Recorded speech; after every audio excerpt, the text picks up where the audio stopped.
Hello and welcome to this Thanksgiving week edition of the Media Roundtable, Industry Edition, where we're going to dive deep into the events and topics around the business of audio through the lens of the brands and buyers who support it, or as we call them, the Chief Audio Officers.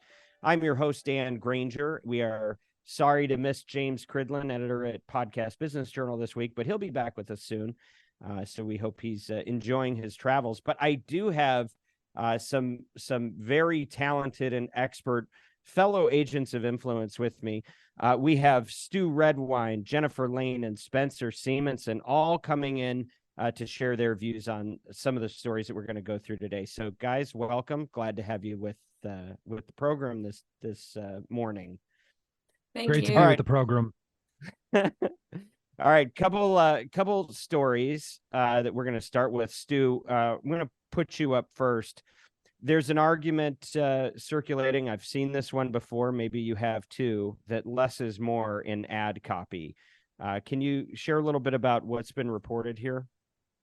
Yeah, absolutely. So the article you're referring to from Westwood One, less is more, reduce audio ad copy word count and improve effectiveness. A nice statement made there with that headline, as if there's one move to make to improve the performances of an ad. I think what's important here is a study that was done in the UK on audio ads, that by eliminating 10 words of audio copy, they're able to increase the creative standout score by 1%. And by eliminating 10 words of audio copy, they could increase web traffic by 0.25%.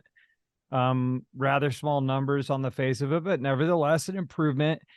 I think it's so critical. And we had James Cridlin on. I know he's not with us this week, but before, in talking about studies in audio advertising that come out of the United Kingdom, that the United Kingdom's experience of audio has been wildly different than the United States of America's from the word go. There were no ads for decades and decades and decades. And to this day, the ads are very limited. So the temperature of the audience there is different. I think that's one thing.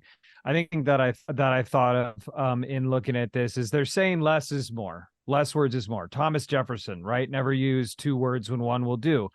I think the important thing is this. It's about using the right words. It's Mark Twain's, what's the difference between lightning and a lightning bug? So if we're analyzing a bunch of ads in audio here, we know in general, using our framework that we have at Oxford Road Audiolytics, that most ads are a C student anyway, a C or a D student. So sure, eliminating 10 crummy words from a crummy script probably does make it better. But I don't believe that makes the case that always saying less is going to ensure that you cause people to have think more fondly of your brand or take action based on your brand. Because we also know from persuasion that the more you tell, the more you sell. The longer that you can talk to somebody, the longer those ad reads are with the personal connection to the host, the more likely it is that people are going to feel good about a brand. They're going to remember a brand. They're going to notice it, and they're going to transact with it either in that moment or when they have need for it down the road. So this is one of those that's like, it's a nice headline. Remember, it's from the UK. And this isn't necessarily something that's true at all times for every audio advertisement. That's actually a really good point, just because, I mean, we all know, brevity is the soul of wit.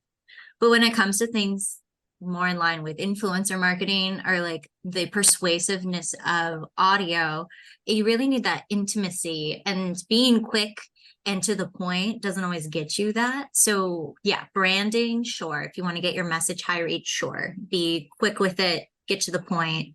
But I 100% agree.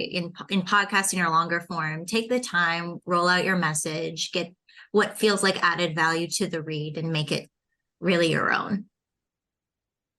Also, just in regards to digestibility, I think like it's common sense. Shorter ads for brands, like if there are too many words, your brain doesn't want to put all those words together and remember them. If you're saying 3 words, you're going to remember the 3 words. Not that every ad should be 3 words, but the shorter it is, the stickier it is, and the more you're able to remember it. And I think you just recall it later more easily. I was going to say there's more on this later, that it's context. I think that's the main thing that strikes me here is it's the context of the country that you're advertising in, right? And its experience of that specific channel. And again, I'd love to hear all of these ads. If I'm taking 10 words out of the best 180 words that you've ever heard that are perfectly crafted and intended to reach that audience, it's probably not going to help performance. But if I'm taking 10 words out of what most audio advertising is, which is about a 50 to a 60% score, yeah, of course it'll help, because those 10 words weren't doing anything anyway. Those 10 words were in the way. How much does it vary by ad style? Like, I would assume a live read would need to be longer than a pre-recorded ad, obviously, but maybe one would assume. Yeah. It used to be that way. I mean, look, a big part of this is you have to consider the source. And when you're a media publisher, if you're a radio publisher, you're running, 20 minutes of ad units an hour, but your clocks are fixed. What used to happen, because I worked in the big corporate world of that for a long time, is there used to be a lot of flexibility. So if you bought a live read, the host might go 2, 3, 4, 5 minutes.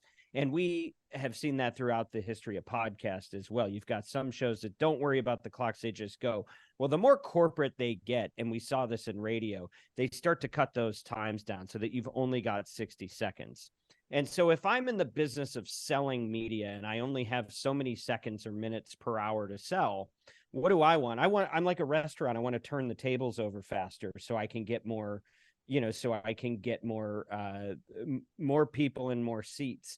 And so there's always you have to consider that the publishers, the platforms, the creators are always going to want to highlight any good news about short form being better. But, the bulk of my 2 decades in this business is exactly what you said, Stu. The more you tell, the more you sell. We've tested it. We've seen time and time again, the longer ad outperforms. Now, to your point, if you are in a situation where the clock is fixed and you only have 60 seconds, would you rather have the host elaborating on their personal experience than getting one more feature mentioned? Probably, yeah, because that's potentially a higher value to the consumer to increase their trust. But if that's not the case, and we're just saying, a 30 is going to work better than a 60, that's nonsense. And we know that's not true. So you have to really consider your sources. And when somebody says on another continent that there's a 1% increase in some metric that doesn't actually correlate to ROI, I'm calling bullshit on this one, because I think there's too many incentives for people to want it to be shorter. The advertisers that we represent, we want them to have longer ads to the extent possible. And if I could get a 10-minute ad for the price of a 1-minute ad, I'd take that 10 times out of 10. So watch out for these stories, and thanks for flagging that one, Stu. All right, let's move on. Next topic, Jennifer. Sounds like there's some news over at Spotify with respect to audiobooks. What's going on there? Yeah, I mean, it's a bit of a piggyback conversation on an announcement that was made last week. So Spotify announced that discovery for podcasts and audiobooks is going to get a boost from Google Cloud's AI. So specifically, Spotify is addressing podcast and audiobook discovery issues by leveraging Google Cloud's AI tools. The platform aims to enhance content discovery by using their LLM to analyze its vast library consisting of 5 million podcasts and 350,000 ads. The interesting part here is they're not so a similar announcement was made last week about or coming out of Bill Gates's Likewise. Likewise introduced a tool called Pix that was a product feature in Likewise that would enhance discovery in podcast, as well as make intelligent recommendations based on having agents learn your personal preferences. So similar here, we can assume, I mean, there wasn't reference of agents necessarily, although in this environment, I think it's safe to say that would be a main point. The difference here is the brand safety element. So the collaboration on Spotify's end also seeks to identify and mitigate harmful content, whereas the Likewise tool isn't necessarily doing that. So they're taking it one step further. We're going to see this a lot. Obviously, we're going to see a number of players pop up in this space. The capability of achieving this has never been easier. It kind of is a no-brainer from a production side or a network side. You might as well make it as easy as possible for listeners. I think audience patterns are going to head in this direction anyway, where they're going to demand it. And so I think this is just the second of a number of tools that will come into the space. It is really nice to see that brand safety is sort of front and center here, where you are able to search for or filter out harmful content. Okay, so Jennifer, a few things on this. One, I mean, look, I think that audiobooks going onto these platforms is awesome, and I hope that we're able to do some really interesting sponsorships to the point of longer form is better, right? So imagine the advertising integrations you could do if one sponsor could attach themselves to the right book. So Right. I think that part's super cool. I guess the part that I'm curious about is who is deciding what is harmful content? And how does that brand safety action work? Does that Catcher in the Rye? Is that Huck Finn? What are we talking about here when we talk about harmful content? I think that's a really fair question, and one we definitely don't know the answer to. I think we can safely assume that since Spotify is partnering with Sounder for all of its brand safety initiatives, that Sounder would be critical in the development of this tool, and to a certain extent they would be making those somewhat subjective decisions based around different frameworks that are in place, like the GARM brand safety and suitability framework, which does have copy that relates to written content. So in this regard, like, I think it would be more written than it would necessarily podcast, because it's a book that's just being voiced over. And so I think that actually, like, and this would help you identify that. I mean, we've seen it with brand safety tools in the different dashboards, like you're able to search for and exclude. So I assume the functionality would be the same. Again, we haven't seen anything come to market, so I don't know. That's super interesting. I was just thinking about the whole like adding to a book thing, just because content around books, which is generally under arts, is kind of difficult to find. That's not extremely dry.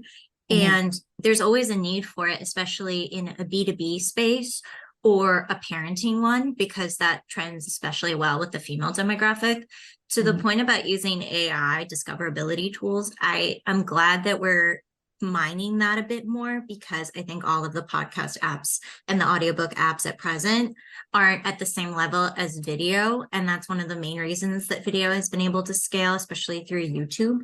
So, and also from a planning perspective, like I can't tell you how many times that things have been said they're lookalikes, when this just shows that have overlap in audience versus actually having content that matches to the thing that you're looking for. So all good stuff. I'm very excited about the end result. Yeah, and just to be clear, this is a B2C announcement. So this is a consumer tool, as is the Likewise. It's definitely built around consumer discoverability and intelligent recommendations. I think like one way to describe this would be like how you could set up children's account in Netflix, and then it sort of limits what they're able to see in their own logged in version. They're not going to find dangerous or R-rated movies, as an example, mainly just like cartoons and nature shows, et cetera, et cetera. So I think like that's an applicable example of what's happening here. Intelligent recommendations based on content searchability for users, which again, like would have its value is from a B2B perspective as well. Just a completely different user journey and functionality. Something I'm thinking of as we're seeing the increase in interest with audiobooks. They're getting more, highly produced and all of this. Prediction for 2024 is we'll be doing an influencer episode. A Media Roundtable episode where we're going to be talking about audio product placement. That's what I see coming down the line, is the specific products that are integrated into the actual text, the stories themselves. Of course, nightmare. Of course, there's books are like the last sacred place. Well, no, we're going to shove ads everywhere. There's nowhere to hide. It's going to be. This is why I'm so thirsty for this Coca-Cola. Books. I read books, paper versions. Don't worry. We're going to have 3D ads popping out of those books soon enough. Don't worry. Stu, let's work together on the first like pivotal case study for a branded book. and really figure out a nice integration there. I think that's a good project for us. Oh my gosh, I'm definitely not going to read it. Yeah. What are you reading right now, Jennifer? You'll listen to it, Jennifer. Oh, I'm we need actually reading. We need places to Demon. start. I'm reading Demon Copperhead, and it is a very dark book, and I love it. I think like it won the Pulitzer Prize, I think last year. It's by Barbara. Oh my gosh, I just spaced on her last name. Let me Google I'm it. thinking maybe it sounds like more of a Tushy endorsement that we can integrate. I'm not sure which brand we'll pick. It's by anyway. Keep giving us ideas. We'll find the right integration to put together. Yeah, Barbara Kingsolver. Anyway, the brand integrations there, I think, would not pass a brand safety survey. Depends on the brand. But I cannot recommend this book highly enough. I think she's my favorite author. My favorite contemporary author I've ever read. I love her too. Outstanding. Oh, there you go. Yeah, Spencer reads 3 books a day on average. I'm probably lowballing it here, but she is probably the most I don't know, voracious reader I know. Okay, let's stop talking about our reading habits and let's talk about another story. How agencies are adapting to marketers' increased focus on the creator economy. So what does that mean? We're seeing a surge in demand for influencer-driven social media campaigns. And I think it used to be a lot of smaller brands, a lot of the D2C folks, stuff like that. And in the same way, we're seeing in audio a shift toward larger brands coming in. The creator economy is definitely seeing the same thing. Brands like Ford, TGI Fridays, Tinder, BMW, I mean, you name it, they're moving in. Obviously, brand safety is a big challenge that has to be contended with, but it's not stopping. I'm going to read you some stats that came out of this article. The creator economy today is sized at $250 billion. They're projecting that in 5 years, that'll be 480 billion. So almost double in the next 5 years. They're kind of saying a similar growth for podcast, except podcast is going like 2 to 4. So 250 to almost 500 is significant. There was an agency that just got bought called Movers and Shakers, bought by Stagwell for $15 million. People are making noise about that. I think people are just probably glad to see a little M&A coming out of this environment. But there's much bigger stories where Omnicom buys a company like Flywheel for $835 million. So this is a big business. And I think that we can expect to see the rise of influencer and big brands coming together. What's noteworthy about this is that now big brands are starting to carve out the execution of these sort of things for specialist agencies. Now, look, as a CEO of a specialist agency, that's obviously a good thing for us because it shows, like, why do we talk about the chief audio officer? Because this stuff is nuanced and it's weird, and you can't just shove it through the same manufacturing process as every other type of pre-produced unit. When you're dealing with people and the people become your speakers, that is a very different type of campaign to execute. So it's good to see that bigger dollars are starting to recognize the importance of expertise. One word of caution that I would say, the audio business, the modern audio business in podcasts, which is kind of what everybody talks about and looks at, most of us came out of radio, and we had a precedent where we really were required to show ROI on everything that we did. And so all of the early sponsors that built the platforms and the networks and the ecosystem you see today were performance marketers. You don't have as much of that when you move into other social channels, where people are paying for posts and impressions and likes that may or may not correlate to actual ROI. Now, I think there's a lot of work being done to move into that direction. But what's kind of interesting is that the broader influencer marketplace is trying to figure out how to validate performance, whereas audio has been at performance, focused on performance at its core, and is now moving out to things that are less measurable and softer brand metrics.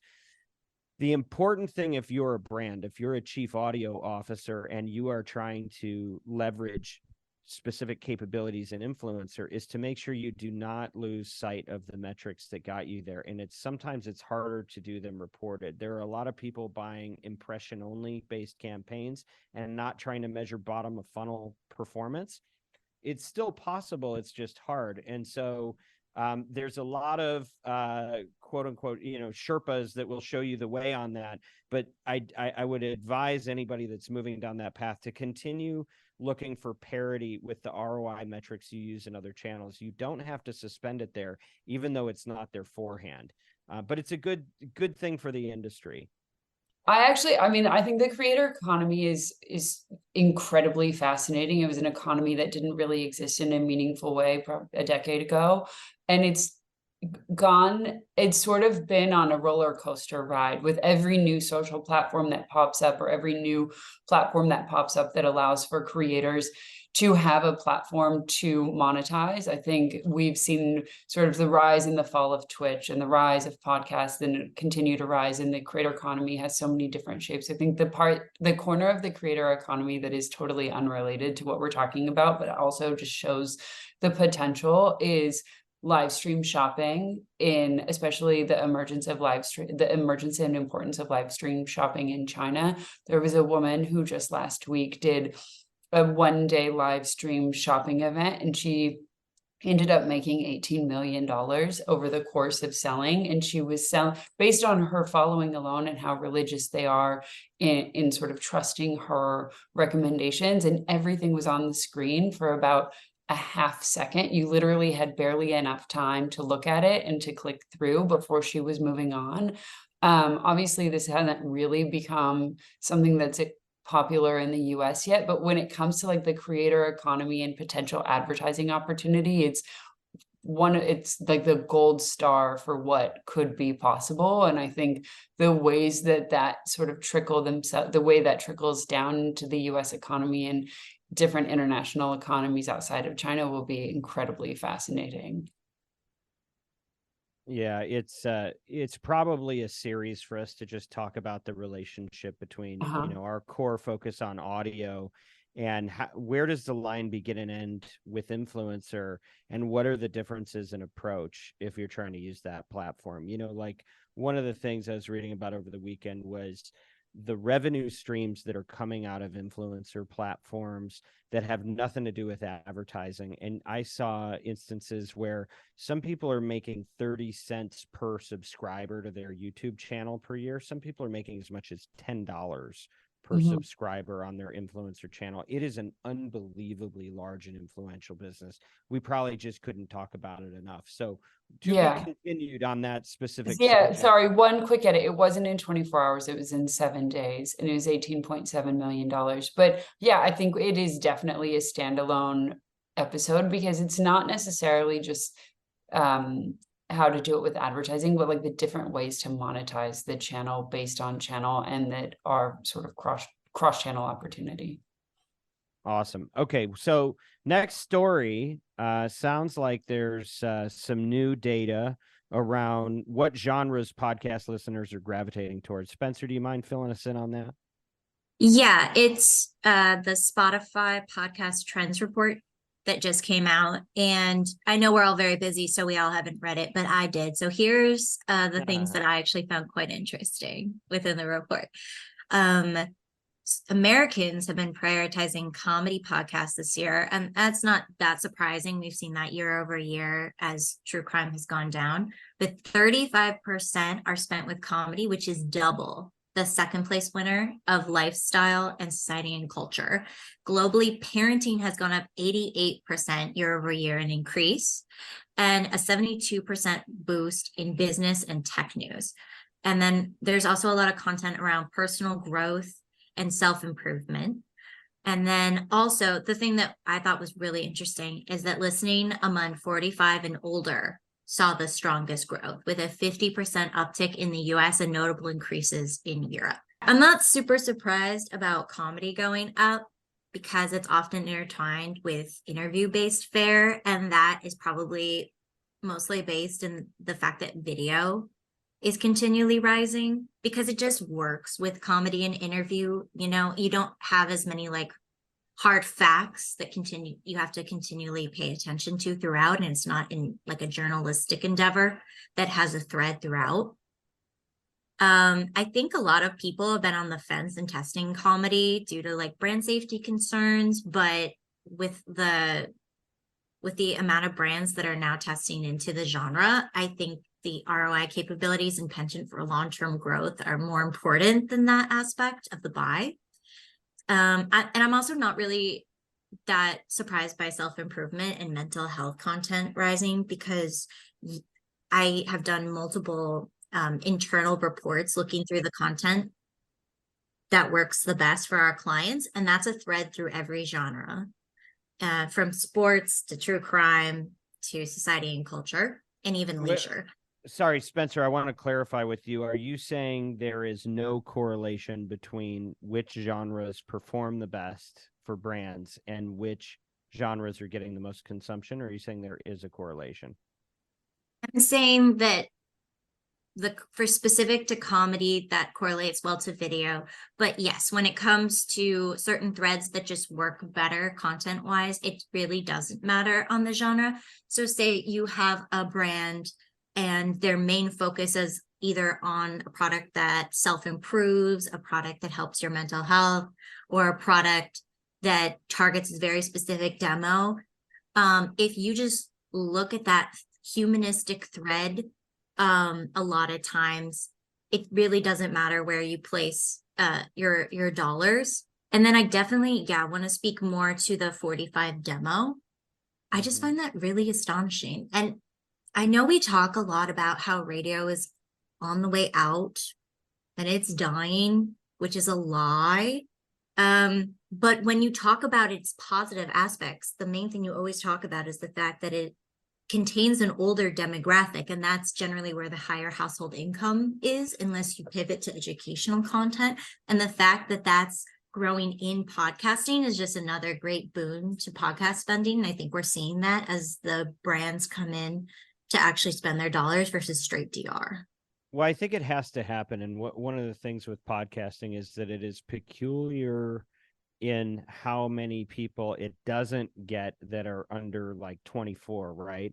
But when you start getting into that age where you're more likely to own a home, you're thinking about the world around you in different ways, and really when you have a commute somewhere, that's when you're more likely to get into radio. And what's happening is, I think, over time, finally, every age bracket is just going to keep over indexing in this way. So I imagine in some number of years or months, we'll see that same statistic about 55 plus, right?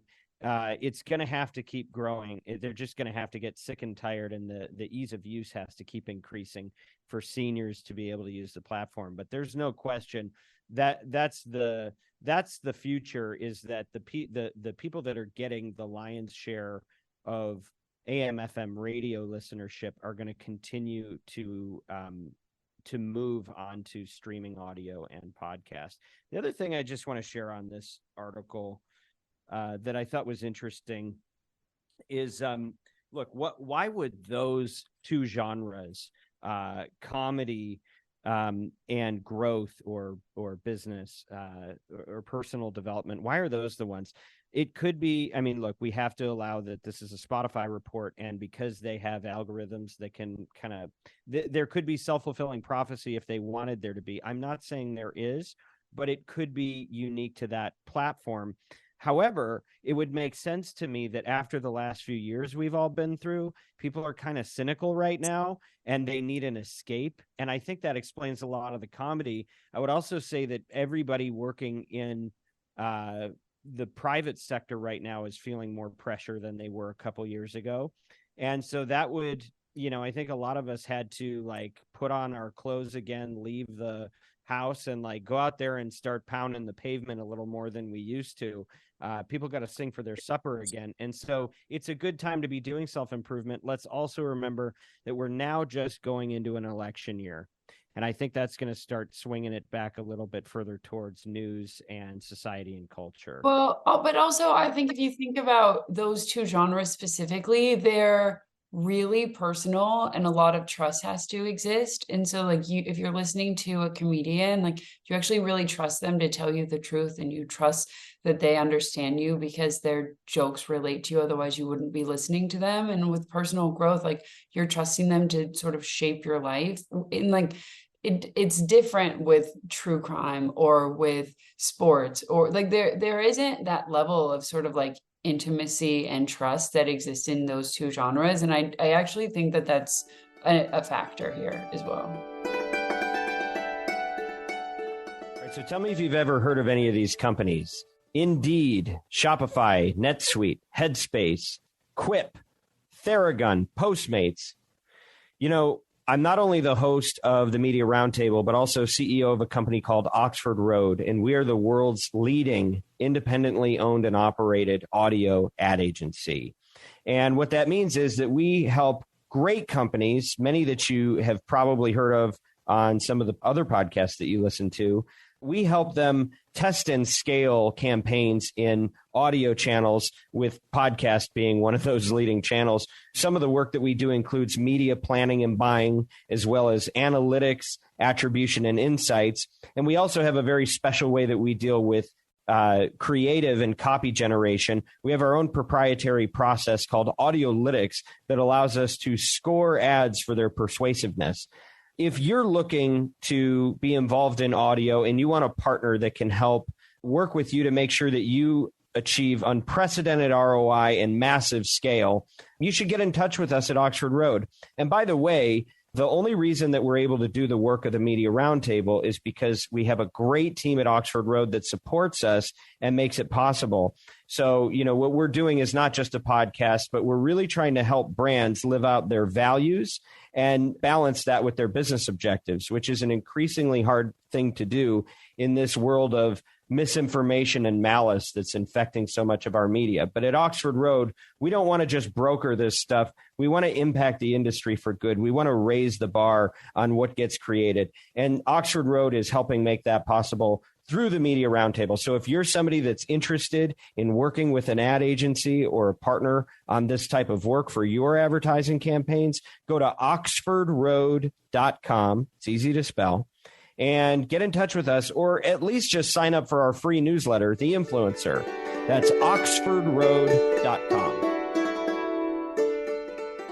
Well, while you're on that topic, why don't you tell us about what brands are doing to look inward before weighing in on politics? You want to open up that can of worms? I love that super smooth transition. Thank you so much. Yeah, so article this week, Americans to brands look inward before weighing in on politics, per report. So the report we have, it was a huge article in Marketing Brew this week. We'll link it in our show notes. I'm going to go ahead and read this because it's a lot of data that I can't just rattle off the top of my head. But the 2024 election prompts brands to reconsider political involvement. So Morning Consult's election playbook reveals that 53% of American adults prefer corporations to avoid political or cultural issues, which is actually down from 61% in 2019, which I think that to me was the most surprising stat, that fewer people would want brands to avoid politics altogether. Gen Z and millennials are more divided, with 41% supporting brand advocacy. Topics like police support receive positive responses, while controversial issues like book bans or LGBTQ plus rights may face pushback. Also, despite minor shifts since 2020, consumer priorities emphasize internal actions, with 56% valuing employee care, suggesting a focus on company culture over external advocacy. So I think like the three of those bullet points together are super interesting. I mean, I think it is down because the number of people under the age of 30 who genuinely believe that brands should have a say and they want to buy into brands that they believe in, that they identify with, who they feel share their same values, whereas in older audiences that's not as prevalent. also the fact that there's a sort of a split in those audiences as to what they should talk about and what they shouldn't talk about. It's not just a blanket of you should have an opinion on everything. It's really you should have an opinion on these things and you need to stay out of this. And I think for brands, as Dan, you know, all too well, we've talked about so many times, and everybody on the show knows, it is really difficult to navigate when to jump in on an issue, how to jump in on an issue, what you need to say internally versus what you need to share externally, etc. I mean, there's no right way to navigate this. There are a right number of questions to ask yourself in order to try to find the answers that are true for you. But this is a really delicate business. Spencer, I know you've had some conversations about this being such a key member of our media team and helping brands sort of navigate what may work and what might. What do you have to add here? Well, also as a millennial, I'm just thinking about my own values and how I look to brands for a mirroring of those values. And I'm not really too surprised by the number being halved versus 2019. Look, we had a lot of political issues, humanistic issues in the media, and we saw a lot of brands either shirk back either through advertising dollars or just being less in the media spotlight. And I think what people are realizing, to your point, Jennifer, is it is silly to ask a brand to speak on things when a brand is not a single person, a single influencer, somebody that needs to be taken to task. We should look to our politicians, to activists, to people who are making it their life's goal to change things. I think we also saw a lot of hypocrisy where brands allied with specific causes in a very outspoken way and then were taken to task and then took back what they had previously said and or didn't follow through on it whatsoever and lost didn't that follow through. And as part of like many of the communities that we have highlighted, rainbow washing is really real, pink washing is very real. And I think most of the younger generation has realized that there is no truth in these claims. Looking at it from an audio perspective, from a buying perspective, am I going to then talk to the CAOs that I work with and say, hey, if you put your trademark, your face, your messaging in a political sphere, you're aligning with that. And if you don't follow through on every single thing that they say, you're a hypocrite? No, because again, we don't hold them to task the way we do influencers. If there's a pushback, I'm going to be looking at how the audience is speaking to the media figures, but I'm not going to be like looking at every individual sponsor. That's kind of a ludicrous thing to say. And I don't think anyone actually believes in that nowadays. And we see that continually. I mean, obviously, care about your brand safety, use the tools that we advise. Content is more important and how they're framing content versus what they say. But we're about to go into election year. If you want the tune-in dollars, have at, because politics also, it pops up in almost every other thing that we advise, including comedy, including lighter fare. It's inescapable. It's part of the fabric of our lives. And that doesn't mean that you have to hold back on what you think will work for you. Yeah, but it also doesn't mean you have to publicly draw a line in the sand and say who you're supporting. I mean, tell me one brand that doesn't have audience on both the right and the left side. I mean, even Ben & Jerry's, a very left brand, has Republicans, has people who identify sort of center or independents eating their ice cream. Yeah, So everyone what likes. You're saying is, sorry, go ahead. That I just was saying everyone likes Cherry Garcia. Everybody likes Cherry Garcia. Yeah, and look, this is why the Michael Jordan quote about Republicans buy sneakers too, is a meaningful one. And I think there's a lot of context here. We did 2 years of this show focused on these types of issues, but it's interesting because we kind of stopped focusing on that about a year ago, maybe a little longer, and the industry's matured a lot. So one of the things this report shows that I think is always going to be true is that the younger the consumer, the more they want to see them taking a position on, social issues, political issues. Older people are like, shut up and dribble. Like, we don't want to hear what you have to say. Just like focus on the Well, thing that allows you I don't to know. I think that's taking it one step too far. I think older audiences would still boycott a brand if a brand was like vehemently against their moral compass. I'm not talking about edge cases. I'm talking about the stats. Now, there was just an article in the Wall Street Journal that came out in the last day saying that Wall Street's ESG craze is fading. Investors pulled more than $14 billion from sustainable funds this year because they are losing. The numbers are this. When you shift your focus as a business away from the bottom line and what your customers are asking and paying for as your primary concern, you have to pull that energy from somewhere. And when you push it into causes that may or may not actually complement your business for what people hire you to do. And so it's like, look, every singer in America can give their political views from a stage, but at the end of the day, if the song sucks, you're not going to put up with that. And that's really not why you're there to begin with. And only sometimes will it overlap. So what happened was part of the reason we call this show the Media Roundtable is a nod to the Business Roundtable. And the Business Roundtable declared that corporations need to be concerned with more than just the interests of their shareholders. We need to think about stakeholders who work for the companies, who invest in the companies, who are offer supplies and services to the companies, to communities around them. I think that's generally a good thing. However, the problem that I think we saw during the pandemic is we all lost a bit of our equilibrium, and the priorities got shifted a little too much in areas that didn't allow them to protect the bottom line. And so you can have all the best intentions and do all the politically motivated things to show your values.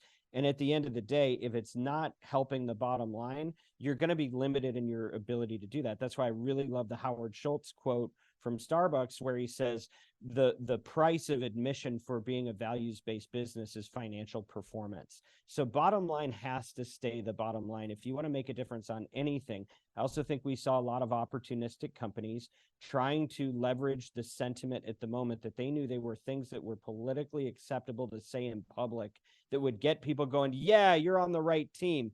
Well, guess what? Now we follow up with them and we go, oh, it actually didn't help your business. And you really didn't even mean what you said. You just said it to get my attention and to pander to me. So I think it's a balance, right? And I think to what you guys were saying earlier, there are businesses that at their core are fundamentally committed to certain causes that consumers accept, and they're willing to support that. But my advice to any marketer that's listening to this show right now is to make your causes rare. Make it precious, make it mean something when you're going to do it, and make sure you're really going to put your back into it, to the foundation of your company. Because if you're just bandwagoning and, joining the panderverse, so to speak, you're going to get found out and the consumers are going to revolt and your stock price is not going to do very well in the future. And I think that that's what we're seeing here. And while we're on that topic, I'm going to get off my soapbox and move to a new topic.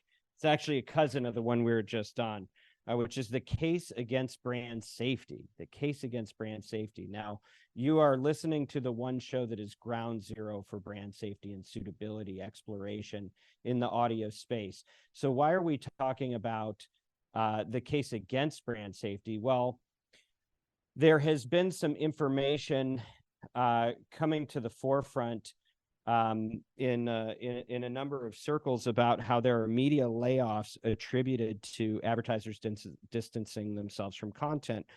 Jezebel apparently shut their doors due to too many brand safety concerns that were causing them to get defunded, right? And so there's starting to be a kind of counter movement to say, we really don't need to be doing this, and too much of it involves tech reliance, fear-induced decision-making, and the role of ad tech vendors. And even though we are relentless advocates for a lot of the tech that is coming into that field, I'm not sure I disagree with the article, because I think that if you don't do it thoughtfully, very thoughtfully, you end up making some really arbitrary decisions, even with the right intentions. And some of these tools that even we've been involved with, I'm seeing over time that if they're not handled with care, they can do more harm than good and just reduce the number of relationships with platforms and people that can advocate for your brand. And so it's sort of interesting to see somebody saying that out loud. And frankly, I welcome the debate. I mean, Jennifer, I'm interested in your take on this one. Because, you know, you've been in this so deeply with me trying to advocate for this sort of thing. What do you think of the pushback? I think context is everything in regards to this pushback and in regards to brand safety and suitability. More suitability. I think pushback against the tools is not an answer to stop using the tools or to criticize that the tools are unnecessary or don't work well. I think they are a really good starting point. However, I think like what needs to happen from my personal perspective is we need to sort of uncouple the GARM buckets because the categories are too big. Like when you look at the 12 categories and you look at what's being coupled together and then a hero score or hero risk level being applied to that entire bucket, you're actually having to make decisions that aren't helpful, using drugs and alcohol as an example. Like you can say you want low risk, but then you can end up on a show that's talking about heroin in an educational way or even in a moderate way that could be really problematic. But if you don't want any risk, or let's say high risk, if you don't want any risk, then if they're even talking about drinking wine, it's going to flag it and you're not going to be able to buy it. So there's so many levels of nuance, and that's because each of the buckets are too big. And also what is safe and what is unsafe means different things for different brands. For example, if we look at debated sensitive social issues, which is the biggest bucket, right? There's so many topics that go into that. And Dan, you and I discussed this in great detail on Friday. And Trump, as an example, let's say, like, there are so many positions on what would be risky and what would be not risky. If you are my pillow, then everything Trump is great, but you have to say no to the entire bucket of debated sensitive social. If you are Ben and Jerry's, to bring them back into this conversation, anything Trump actually involves a lot more nuance than that. You may be okay with people saying that he was the president for a certain amount of time, but you may not be okay saying he should be the president again. And so to apply a hero score to a very, very nuanced and populated subject matter or topic block is not necessarily the right approach. And so in that regard, I think the pushback is really healthy. I think the first step was a huge step, like build tools to provide transparency in the podcast. Okay, check. Now those tools need to go 5 levels deeper, and they need to be a little bit more nuanced. The tricky part is they're going to be really complicated and they're going to be really laborious, and it's going to require more data interpretation and recommendation. So you kind of have to make the problem. We first had to have the first step of like, introduce a tool that can do this. Okay, now we need to do it. We went from a machete and now we need a paring knife. And we need to make sure that the paring knife isn't going to be too big of a project as to where the data is overwhelming and we're not able to siphon through it in a meaningful way. Yeah, that's amazing you say that. You're exactly right. We needed tools. We absolutely, and we need these tools to keep improving, right? But it's like we've got a wrecking ball, a nail gun, and a power saw, and we haven't taught anyone how to use it yet. So they're just in the market now. Yeah. And people don't necessarily know. Well, and we've told people to use it because we believe they should. But again, well, and they should. But I think that to kind of bottom line, what I think we all believe in this is that we are in a stage of reality right now that requires both tools and team. There have to be people, there has to be a human in the loop at this stage. And if you try to just give it all over to automation, you're not going to be able to apply it yet. You need humans dealing with this, helping to interpret it, or you're going to have a big problem. Anyway, we're almost out of time. We got time for one more. Stew's going to bring us home. Yeah, quick shout out to another study. This one's from Odyssey about audio advertising and taking the approach of total audio, which I think is important to think about from a creative standpoint, that if you want to show up in radio, podcast, or streaming, what is your sonic identity? How are you showing up in all of those places? I think you've got to take this on, like I said, with a grain of salt, that it's a media company saying, hey, this works, but it's also nice to see the stats all in one place, that when you take a total audio approach across streaming and across radio, you could see some meaningful improvements in ad-directed sales. They're saying 30% lift in ad-directed sales. And they've also got nice and neat in one place, just the staggering number of people that are listening to radio every week. But the important part from a creative standpoint is, yes, you can show up in all those places. Make sure you sound the same everywhere that you do. Indeed. And I think, look, I mean, the thing says that audio's gotten short at about $6 billion in untapped revenue. Now, yeah, consider the source.